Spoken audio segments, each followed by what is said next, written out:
பல்வேறு நலத்திட்டங்கள் எல்லாம் இந்த தேசத்திற்கு இந்த தமிழகத்திலே நடக்கும் என்பதை உறுதியாக எடுத்துச் சொல்லி பல்வேறு கூட்டங்களிலே சொல்லிக் கொண்டிருக்கின்ற ஒரு அற்புதமான மனிதர், அன்புக்கும் பாசத்திற்குரிய சகோதரர் அன்புமணி அவர்களுடைய தலைமையேற்று இந்த நிகழ்ச்சியை அற்புதமாக இங்கே நடத்தி கொண்டிருக்கின்றார்கள். எனக்கு முன்னே பல்வேறு சமுதாய அமைப்பை சார்ந்த தலைவர்கள் எல்லாம் இங்கே ஜாதிவாரி கணக்கெடுப்பு இதற்காக எடுக்க வேண்டும் என்ற கருத்தினை மிக அற்புதமாக இங்கே நமக்கு முன்னே சொல்லியிருக்கின்றார்கள். அன்புக்குரிய சகோதரர் பாலு அவர்கள் கூறியது போல இந்த நிகழ்ச்சிக்கு வர வேண்டும் என்று அழைத்தவுடன் எனக்கு மிகவும் மகிழ்ச்சியாக இருந்தது.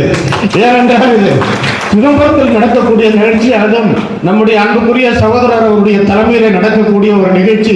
ஆக அற்புதமான இந்த சமுதாய கூட்டமைப்பிலே ஒரு எதிர்காலத்திலே ஒரு நல்ல அனைத்து பிற்படுத்த சமுதாயம், மிகவும் பிற்படுத்தப்பட்ட சமுதாயம், பரம்பினர், தாழ்த்தப்பட்ட சமுதாயமாக ஒடுக்கப்பட்ட சமுதாயம் அத்தனை பேரும் முன்னேற்றம் அடைய வேண்டும் ஒரு நல்ல கருத்திலே ஒன்று கூடி நடத்தப்படக்கூடிய ஒரு அருமையான ஒரு நிகழ்ச்சி.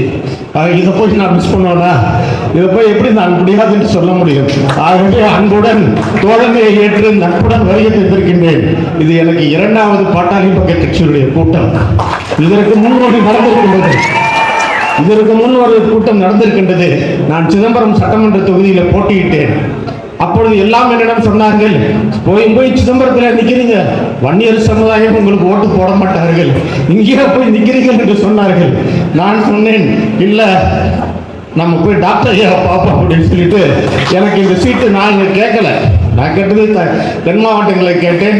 ஆனால் அன்றைய தினம் நான் கேட்ட தொகுதியிலே திராவிட முன்னேற்ற கழகத்துடைய முன்னாள் சட்டமன்ற உறுப்பினர்கள், அமைச்சர்கள் மீண்டும் அந்த தொகுதியை கேட்டதனால் எனக்கு சிதம்பரத்தை எனக்கு வழங்கிவிட்டார்கள். நான் உடனே தைலாபுரம் தோட்டத்துக்கு போனேன். அப்பாவியா போனேன். போய் அங்கே டாக்டர் ஐயா பார்த்து, ஐயா நீங்கள் தான் எனக்கு ஹெல்ப் பண்ணணும், நீ வன்னியர் சமுதாயத்தில் எனக்கு வாக்களிக்க மாட்டார்கள் என்று சொல்லுகின்றார்கள், நீங்கள் வந்து சொன்னாதான் எனக்கு அவர்கள் ஓட்டு போடுவார்கள். பெரும்பான்மையான சமுதாயம் சிதம்பரம் தொகுதியிலே வன்னியர் சமுதாயம் இருக்கின்றது. அது குறிப்பாக குமராட்சி பகுதியில் ஒரு ஓட்டு எனக்கு விழுவாதுனாங்க. வந்தாரையா டாக்டர் ஐயா வந்தார். சிதம்பரத்தில் ஒரு கூட்டம் போட்டாங்க. நான் இருக்கும்போதே அப்போது வேணுகோபால் புவனேஸ்வரன் தான் தலைவராக இருந்தார். அவர் இருக்கும்போதே மாவட்ட செயலாளர் இருந்தார். அங்கிருந்தே அவரது எல்லாரிடம் தொடர்பு கொண்டு தம்பி ஸ்ரீதர் வாண்டியார் ரொம்ப நல்லவர், அவர் தேர்தலில் போட்டியிடுகின்றார், அவரை வெற்றி பெற செய்ய வேண்டும் என்று சொன்னார்கள். சொன்னது மட்டுமல்ல, சிதம்பரத்திற்கே வருகை தந்து ஒரு தேர்தல் பிரச்சார கூட்டத்திலே, பாட்டாளி மக்கள் கட்சி நடத்திய கூட்டத்திலே என்னை மேடையில் அவர் அருகேமையில் அமர வைத்துக் கொண்டு ஒரு அன்போடு பாசத்தோடு ஒரு தந்தைய அன்புள்ளத்துடன் என்னிடம் பழகி என்னை அரவணைத்து எல்லோரிடம் சொன்னார். என்ன சொன்னார்? பாட்டாளி மக்கள் கட்சி வேட்பாளர்கள் போட்டியிட்டால் அவர்களுக்கு பம்பரம் போல சுழன்று 100% கொலை செய்து அவர்களை வெற்றி பெற செய்ய வேண்டும் என்று சொல்வேன். அதே போல கூட்டணி கட்சி தலைவர்கள் வேட்பாளர்கள் போட்டியிட்டால் 100% இல்லை, இன்னொரு 15% கூடுதலாக பம்பரம் என்ற சுழன்று அவர்கள் வாக்கு சேகரித்து வெற்றி பெற செய்ய வேண்டும். ஆனால் அன்பு தம்பி ஸ்ரீதர் வாண்டியார் எனக்கு ரொம்ப பிடித்தவர். அவர் தேர்தலிலே போட்டியிடுகின்றார். இந்த 115% இல்லை, இன்னொரு 15% சேர்த்து 130% பம்பரமாக சுழன்று அவருக்கு வாக்குகளை சேகரித்து கொடுத்து அவரை வெற்றி பெற செய்து சட்டமன்றத்துக்கு அனுப்ப வேண்டும் என்று சொன்னார். எவ்வளவு பெரிய உயர்ந்த மனிதர், எவ்வளவு பெரிய அன்பு பாசத்துடன் எனக்காக அன்னைக்கு தேர்தலிலே களம் இறங்கி எனக்கு வாக்குகள் சேகரித்து கொடுத்தார். எந்த குமராட்சி பகுதியில் எனக்கு வாக்குகள் கிடைக்காது என்று சொன்னார்களோ அந்த குமராட்சி பகுதியில் எதிர்கட்சி வேட்பாளரை விட எனக்கு 1000 ஓட்டு கூடுதலாக கிடைத்தது. எனக்கு பிரச்சாரம் செய்வதுதான் நன்றியுடன் நான் நினைவு கூர்ந்து பார்க்கின்றேன். அது மட்டுமல்ல, இப்போது கும்பகோணத்தில் எனக்கு கும்பகோணத்தில் தள்ளி விட்டான். எனக்கு அந்த கும்பகோணத்துக்கு சம்பந்தமே இல்லை. 8000 பேர் தான் தேவமா இருக்கான். இவனுங்களுக்கு எல்லாம் ஒரு திட்டம், இவங்களெல்லாம் யாரும் ஜெயிக்க கூடாது. எந்த தொகுதிக்கு நம்ம கேட்கிறோமோ அதை கொடுக்க மாட்டாங்க. எந்த தொகுதி கண்டிப்பா நம்ம தோப்போமோ அதை தேடி பிடிச்சி ரூம் போட்டு விசாரிச்சு அந்த தொகுதியை நான் மட்டும் தருவோம். கும்பகோணத்துக்கு எனக்கு சம்பந்தம் என்ன இருக்கு? வடக்கு பக்கம் பூரா வன்னியர் இருக்கிறடா. என்னடா 2வது வாட்டி மாட்டிக்கிட்டே நினைச்சு இவர்கிட்ட போனேன். உடனே இவரு வந்தாரு. ஒரு வேன்ல வந்து எனக்கு ஓட்டு சேகரித்து கொடுத்தார். 74,000 ஓட்டு வாங்கினேன் 15 நாள்ல. கும்பகோணத்துக்கு எனக்கு சம்பந்தமே இல்லை. 15 நாள்ல ஓட்டு வாங்க. இப்படி அப்பாவும் பிள்ளை எனக்கு உதவி செஞ்சதுக்கு அப்புறம் இவங்க ஒரு பிரச்சனையில் இறங்கினா நான் வந்து நான் இவருக்கு கரை கொடுக்காம யாரு கொடுப்பா? இப்ப வக்கீல்கிட்ட பேசியிருந்தேன். வக்கீல் சொன்னாரு, நீங்க 2 பேரும் 2 துருவம்னாரு. என்னங்க எம்ஜிஆர் சிவாஜி ஆட்டம், ரஜினிகாந்த் கமலஹாசன் ஆட்டம், ரெண்டு பேரும் ரெண்டு வகையில வாங்க. அதே மாதிரி நீங்க ரெண்டு பேரும் ரெண்டு வகையில போறீங்க. ஆனா நீங்க ரெண்டு பேரும் சேர்ந்தா எப்படி இருக்குன்னு பாருங்க. அதனாலதான் உங்களை கூப்பிட்டாரு. ரொம்ப சந்தோஷம். உங்களுடைய கருத்தும் ஒன்றுதான், என்னுடைய கருத்தும் ஒன்றுதான். நீங்களும் நானும் இந்த ஒடுக்கப்பட்ட சமுதாயம் முன்னேற்றம் அடைய வேண்டும் என்பதற்காக பாடுபட்டுக் கொண்டிருக்கின்றோம். இந்த நாடு சுதந்திரம் அடைவதற்கு முன் அடிமைப்பட்ட நாடு. எல்லாம் ஒரு இஸ்லாமியர் படையெடுப்பு, பிறகு ஆங்கிலேயர் படையெடுப்பு, பல நூறு ஆண்டுகள் நாம் அடிமையாக வாழ்ந்து விட்டோம். நம்முடைய உரிமைகள் பறிக்கப்பட்டு விட்டன, நம்முடைய உடைமைகள் பறிக்கப்பட்டு விட்டன, நம்முடைய குடும்பத்தினர் எல்லாம் நம்மிடமிருந்து பிரிக்கப்பட்டு விட்டார்கள். அதே போல லட்சக்கணக்கானவர்கள் படுகொலை செய்யப்பட்டார்கள், துப்பாக்கியால் சுடப்பட்டு அவர்கள தூக்கு தண்டனை கொடுத்து பல்வேறு சிறைகள், அந்தமான் போன்ற சிறைகள்லாம் அடைக்கப்பட்டு நம்முடைய அடிமையாக நடத்தினார்கள். நம்முடைய சுயமரியாதை இழந்து வாழ்ந்த சமுதாயம். பிறகுதான் நாடு சுதந்திரம் அடைந்தது. நம்முடைய அருள்மொழி சொன்னது போல 1931 தான் கடைசியாக ஜாதி வாரி கணக்கெடுப்பு இருந்தால் 90 ஆண்டுகளுக்கு முன் எடுத்த ஒரு கணக்கை வைத்துக் கொண்டு இதுதான் இப்படிதான் இந்த சமுதாயம் இருக்கிறது சொல்லுகின்றார்கள். அடிமைப்பட்ட வர்க்கம் நாமெல்லாம். அப்படி அடிமைப்பட்டு ஆங்கிலேயனை எதிர்த்து நாம் போராடிய காரணத்தினால்தான் அங்கே தென் மாவட்டங்களில் குற்ற பரம்பரை சட்டம் என்று கொண்டு வந்து கைரேகை சட்டத்தை கொண்டு வந்தார்கள்.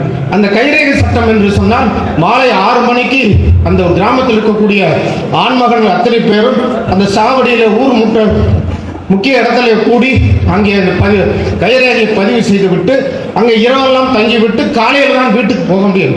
அன்று திருமணம் நடந்திருந்தால் கூட அன்று மாலை அந்த சாவடியிலே தான் படுக்க வேண்டும் மற்ற பிற ஆண்களோடு. இப்படிப்பட்ட கொடுமையான சுயமரியாதை பறிக்கப்பட்ட ஒரு நிலையில் வாழ்ந்த சமுதாயம் தான் சீர்மரபினர் என்று 68 சமுதாயத்திற்கு அன்று அவர்கள் வகைப்படுத்தப்பட்டார்கள். அந்த நம்முடைய டாக்டர் ஐயா மற்றவர்களாம் போராடி இருப்பார்கள், திடீரென்று போராடுவார்கள். ஆனால் இவர் ஒரு சுத்த சன்மான ஒரு வீரர். டாக்டர் ஐயா ஒரு பெரிய வீரர். முன்னாடியே சொல்றார், ஒரு நாள் அடையாள சாயந்தர்கள் போராட்டம் சொல்றாரு. ஒரு போராட்டம் ஸ்ட்ரைக் அடிக்கிறார். தமிழ்நாடே ஸ்தம்பிச்சு போயிடுது. புரட்சி தலைவர் எம்ஜிஆர் முதலமைச்சராக இருந்த காலகட்டத்தில் எம்ஜிஆர் எவ்வளவு பெரிய தலைவர் நினைச்சு பாருங்க. அவர் இருக்கிற பிறகு தைரியமா சொல்றாரு. பிறகு மீண்டும் அறிவிக்கிறார் 7 நாள் சாலை மறியல் போராட்டம் சொல்றாரு. என்ன தைரியம் இருக்கு பாருங்க. ஏற்கனவே 1 நாள் சாலை மறியல் போராட்டம் சொல்லி அதையும் கடந்து அத்தனை அச்சுறுத்தல்களும் மிரட்டல்களும் எல்லாத்தையும் தாண்டி மீண்டும் 7 நாள் சாலை மறியல் போராட்டம் என்று அறிவிக்கின்றார். அந்த சாலை மறியல் போராட்டம் தமிழகமே ஸ்தம்பித்து போய்விடுகின்றது. யாரும் வடக்கே இருந்து தெற்கே, தெற்கே இருந்து வடக்கே யாரும் போக முடியலை. 21 பாட்டாளி சொந்தங்கள் எல்லாம் அன்று துப்பாக்கியால் படுகொலை செய்யப்பட்டார்கள். ஆயிரக்கணக்கான ஒரு சிறையில் அடைக்கப்பட்டார்கள்.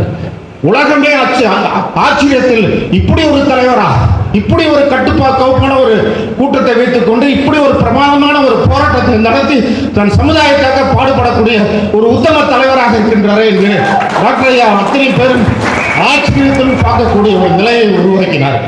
அதற்கு பிறகுதான் புரட்சி தலைவர் எம்ஜிஆர் ஆட்சிக்கு பிறகு அவர் உடல்நலில் பாதிக்கப்பட்ட பிறகு அவர் மரணம் அடைந்த பிறகு திராவிட முன்னேற்ற கழகம் ஆட்சிக்கு வருகின்றது. அப்பொழுதுதான் இந்த கூட்டணி இந்த இடஒதுக்கீடு பேசிவிட்டார்கள். டாக்டர் ஐயாவுடைய மீண்டும் டாக்டர் அச்சுறுத்தலும் மிரட்டலின் காரணமாக, அழுத்தத்தின் காரணமாக இந்த சீர்மரபினர் 68 சமுதாயத்தை சார்ந்தவர்களும் இங்கே இருக்கக்கூடிய பாட்டாளி மக்கள் கட்சி மற்றும் பிற்படுத்த சமுதாயத்தை சார்ந்தவர்களை 20% இடஒதுக்கீடு கொடுத்து அவர்களுக்கெல்லாம் அந்த எம்பிசி சட்டத்தை அன்று அந்த இடஒதுக்கீடை டாக்டர் ஐயாவோட வலியுறுத்தலின் காரணமாக தான் வழங்கப்பட்டது. இப்போ எங்களுக்கு என்ன பிரச்சனை? இப்போ வரவங்களாம் இந்த சட்டத்தை பற்றி சொன்னாங்க. எங்களுக்கு சீர்பரவலை தென் மாவட்டத்தில் இருக்கின்றார்கள். எங்களுக்கும் இந்த 20% இடஒதுக்கீட்டில் எங்களுக்கும் பங்கு உண்டு.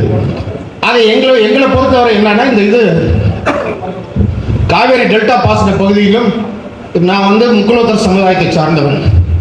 எங்கள் இப்படி பாட்டாளிமை சமுதாயத்தில் 7 பிரிவுகள் சேர்ந்து வன்னியர் குல சத்திரியர்கள் என்று அறிவிக்கப்பட்டு விட்டு சலுகை வழங்கப்படுகின்றதோ அதே போல எங்கள் சமுதாயத்தில் முக்குலத்தூரில் கல்லர், மறவர், அகமுடையவர் என்று இருக்கின்றோம். இதில் தென் மாவட்டத்தில் இருக்க சீர்மரபினர்லேருந்து மறவர் பெருங்குடி மக்களும், அங்கே பிரான்மலை கல்லர் மக்களும், அங்கே கூத்தப்பா கல்லர், கந்தரவ கோட்டை கல்லர், பெரிய சூரிய கல்லர் எல்லாம் சீர்மரபினரில் இருக்கின்றார்கள். அவர்களுக்கு அந்த சலுகை கிடைக்கின்றது. ஆனால் இங்கே டெல்டா பாசன பகுதியில் இருக்கக்கூடிய எனக்கெல்லாம், நானெல்லாம் பிசி தான், பிற்படுத்தப்பட்ட சமுதாயத்தை சார்ந்தவன் தான், எனக்கு கல்லர் சமுதாயத்தை சார்ந்தவன். அகம்பியர் பெருங்குடி மக்கள் நாங்கள் எல்லாம் இன்னும் பிசியாக தான் இருக்கின்றோம். இந்த காவிரி டெல்டா பாசன பகுதியில் என்ன சொல்லுகின்றார்கள்? இது சிறப்பு வேளாண் மண்டலமாக அறிவித்து இங்கே எந்த தொழிற்சாலையும் துவங்கக்கூடாது என்று சொல்கின்றார்கள். இங்கே எந்த எங்களுக்கு எந்த விதமான வருமானத்திற்கும் எங்களுக்கு வழி இல்லை. விவசாயத்தை மட்டும்தான் நாங்கள் நம்பி வாழக்கூடிய ஒரு நிலையில் இருக்கின்றோம். அந்த சீர்மரபினர் என்று அறிவிக்கப்பட்ட போது இங்கே தஞ்சாவூர் மாவட்டத்தில் இருக்கக்கூடிய கல்லர்களும், கல்லருக்கு பிரிவாக இருக்கக்கூடிய ஈசு நாட்டு கல்லர்களுக்கும் அப்போது சீர்மரபினர் அறிவிக்கின்ற போது எங்களுடைய சமுதாய முன்னோர்கள் எல்லாம் இல்லை, நாங்கள் விவசாயம் செய்து கொண்டிருக்கின்றோம், முப்போக எங்களுக்கு விளைகின்றது, 1000 TS தண்ணி கர்நாடக காவிரி ஆற்றில் பெருக்கெடுத்து வருகின்றது, எங்களுக்கு இடஒதுக்கீடெல்லாம் தேவையில்லை, சீர்மரபினர் என்று எங்களுக்கு அறிவிக்காதீர்கள், நாங்கள் பிற்படுத்தப்பட்ட சமுதாயமாக இருந்து விடுகிறோம் என்று சொல்லிவிட்டார்கள். அன்று அவர்கள் தடுக்காமல் இருந்தால் நானும் எம்பிசியாக இருந்திருப்பேன், எங்களுக்கும் அந்த சீர்மரபு பட்டியலில் இருந்திருப்போம். ஆனால் எங்கள் முன்னோர்கள் எடுத்த முடிவு வேற, அதை நாங்கள் மறுக்கவில்லை. இன்றைய சூழ்நிலையில் அவர்கள் எடுத்த முடிவு. இப்பொழுது எங்கள் பிரச்சனை என்னென்றால் 177 TMCக்கு அங்கே கர்நாடகாவில் போய் கெஞ்சி கொண்டு இருக்கின்றோம். இங்கே 400 TMC நம்முடைய அன்புமணி அவர்கள் கூறினார்கள், கடந்த ஆண்டு 600 TMC வரைக்கும் இந்த கிழக்கு தொடர்ச்சி மலையிலிருந்து கடலில் வெள்ள நீராக மழை மிகுதியின் காரணமாக கடலில் போய் கலக்கின்றது என்று சொன்னார்கள். இப்படி தண்ணீர் வீணாக போகின்றது. ஆனால் எங்களுக்கு விவசாயத்திற்கு தண்ணீர் இல்லை, எங்களுக்கு தொழில் இல்லை, நாங்கள் பிசியில் இருக்கோம், பேக்வர்ட் கம்யூனிட்டியில் இருக்கோம், எங்களுக்கு இடஒதுக்கீடு கிடையாது, கல்வியிலேயே வேலை வாய்ப்புகளும் கிடையாது, எங்களுக்கு தொழிற்சாலைகள் கிடையாது. இருக்கிற ஒரே தொழிற்சாலை திருச்சியில் பாரத் ஹெவி எலக்ட்ரிக்கல்ஸ் பெல் இருக்கு. அந்த பெல்ல 460 ஆன்சிலரி யூனிட் இருக்கு. அந்த 460 ஆன்சிலரி யூனிட் 10 வருஷமாக மூடி கிடக்கு. அங்கே வேலை வாய்ப்பே கிடையாது. நீங்கள் செங்கல் சூளை செய்வதென்றால் கூட ஒரு டிராக்டர்களோட மண்ணை அப்போ மட்டும் மண்ணை நான் எடுத்து சென்றாலும் கூட அதுக்கு ஒரு வழக்கு போடுகின்றார்கள். எங்களுக்கு கல்லு கூட அறுக்க விட மாட்டேங்கிறார்கள். எந்த மரியாதையும் கிடையாது, எந்த உரிமையும் இல்லை, எந்த எங்களுக்கு சலுகையும் கிடையாது.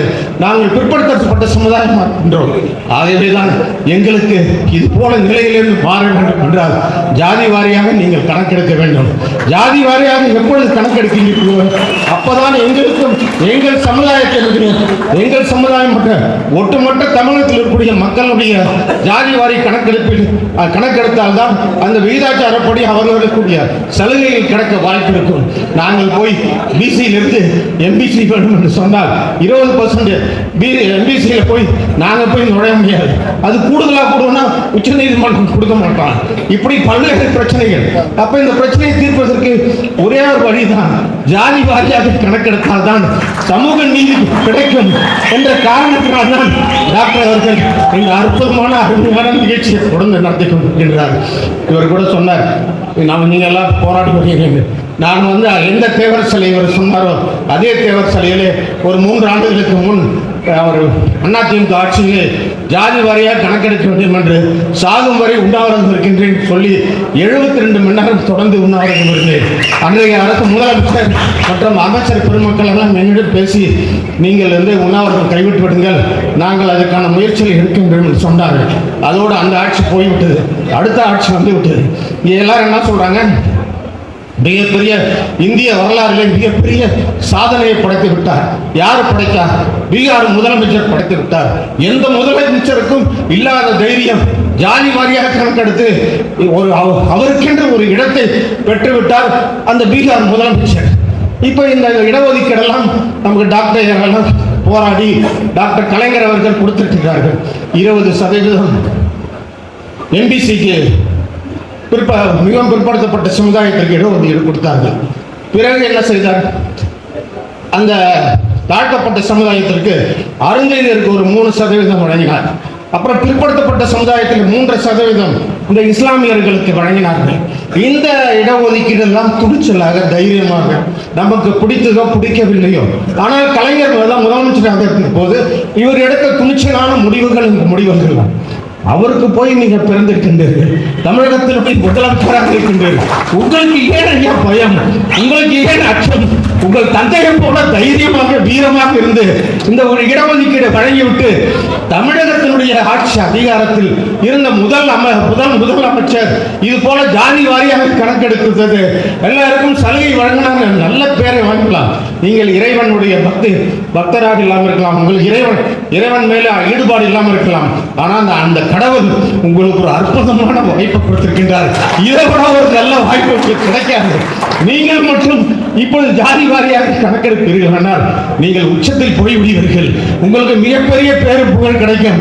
இந்த சமுதாயம் எல்லாம் உங்களுக்கு நன்றி கடன் பட்டதாக இருக்கும். ஏன் பயப்படுகிறீர்கள்? இந்த கூட இருக்கவங்க எல்லாம் கேட்காதீர்கள். இவரை போல துணிச்சலாக நீங்களே முடிவெடுங்கள். தைரியமாக நீங்கள் ஒரு நிலையில் உங்களுக்கு வந்தால்தான் மக்களுக்கு உதவி செய்ய. யார் ஒரு அதிகாரிகளும் கேட்காது, போட்டு குழப்புவார்கள். கூட இருக்கின்றவர்கள் எல்லாம் என்ன நடக்குது என்று தெரியாத மந்திரிகளாம் இருக்காது, அவர்களெல்லாம் கேட்காது. மக்கள் நலன் ஒன்றே கருத்தில் கொண்டு இந்த தாழ்த்தப்பட்ட சமுதாயம், மிகவும் பிற்படுத்தப்பட்ட சமுதாயம் இப்படி இருக்கக்கூடியவர்களுக்கு சலுகைகள் வழங்க வேண்டும் என்று நீங்கள் நினைத்து செய்தீர்களானால் நீங்கள் உச்சத்தில் போயிடுவீர்கள். இந்த தமிழக அரசியலிலே உங்களுக்கு நீங்களாக இடம் கிடைத்துவிடும். இந்த சமூக நீதியை கேட்டுக்கொண்டு போராடுகின்ற சமுதாயத்தினரிடையே நெஞ்சிலே நீங்காத இடம் பிடித்து விடுவீர்கள். அதனால் முதலமைச்சர் ஸ்டாலின் அவர்களே, இந்த நல்ல தருணத்தை நீங்கள் விட்டுவிடாதீர்கள்.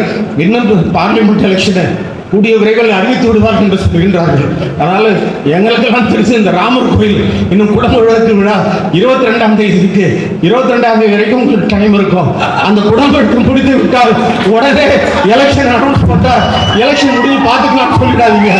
இந்த குறுகிய காலத்திலே நீங்கள் ஒரு தைரியமான முடிவெடுக்க வேண்டும். ஒரு முடிவெடுத்து இந்த ஜாதி வாரி சமூக நீதி காப்பதற்காக ஜாதி வாரி கணக்கெடுக்க வேண்டும் என்ற உத்தரவை நீங்கள் இப்பொழுதே அமலாக்கி கொண்டு எங்களுக்காக அல்ல, இந்த தமிழக மக்களுடைய வாழ்வாதாரத்தை உயர்த்துவதற்கு, பொருளாதாரத்தை முன்னேற்ற அடைவதற்கு, காலங்காலமாக விவசாயத்தை நம்பி சீரழிஞ்சு கிடக்கின்ற இந்த விவசாய பரிபுரி மக்களுடைய வாழ்வாதாரத்தை உயர்த்துவதற்கு நீங்கள் கண்டிப்பாக இந்த முயற்சி எடுக்க வேண்டும். எங்கே டாக்டருக்கு பேர் வந்து விடுமோ, இந்த சின்ன டாக்டருக்கு பேர் வந்து விடுமோ என்றெல்லாம் நினைக்காதீர்கள். நீங்கள் சென்றால் உங்கள் தந்தையாருக்கு பேர் கிடைத்தது போல உங்களுக்கும் கிடைக்கும். கண்டிப்பாக நீங்கள் இந்த முடிவை ஒரு 10 நாட்களுக்குள்ள எடுத்தீர்கள். நீங்கள் இந்த அரசியலில் எடுத்த மிகப்பெரிய, நீங்கள் முதலமைச்சராக இருந்து நீங்கள் செய்த மிகப்பெரிய சிறப்பான காரியம் என்று பிற்காலத்தில் நீங்களே நினைத்து பார்க்கக்கூடிய ஒரு சூழல் உருவாகும். ஆகவே முதலமைச்சரை கேட்டுக்கொள்கின்றேன், உங்கள் அனைவரின் சார்பாக விரைவிலே இதை அறிவிக்க வேண்டும் என்று சொல்லுகின்றேன். அதோடு மட்டுமல்ல, மூவேந்தர் முன்னேற்ற கழகம் எப்போதுமே சரி, நம்முடைய பாட்டாளி மக்கள் கட்சியினுடைய தலைவர் மற்றும் பெரியய்யா அவர்கள் எடுக்கக்கூடிய எந்த மக்களுடைய நலனை கருத்தில் கொண்டு இந்த சமூக நீதிக்காக ஜாதி வாரியாக கணக்கெடுத்து எங்களுக்கெல்லாம் ஒரு ஒளிமயமான எதிர்காலத்தை காட்டுவதற்காக அவர்கள் எந்த முயற்சி எடுத்தாலும் அதற்கு முழுமையாக மூவேந்தர் முன்னேற்ற கழகம் முழு ஆதரவு தரும் என்பதை தெரிவித்துக் கொண்டு, நல்லதொரு வாய்ப்பு எனக்கு இங்கே கொடுத்து எங்களுடைய பிரச்சனைகளும் இங்கே சொல்வதற்கு வாய்ப்பு கொடுத்து உங்களோட தோளோடு தோல் நின்று ஒரு அருமையான ஒரு நிகழ்வில் கலந்து கொள்கின்ற வாய்ப்பு கொடுத்த உங்கள் அனைவருக்கும் எனது மனமார்ந்த நன்றியை தெரிவித்துக் கொண்டு விடைபெறுகின்றேன். நன்றி, வணக்கம்.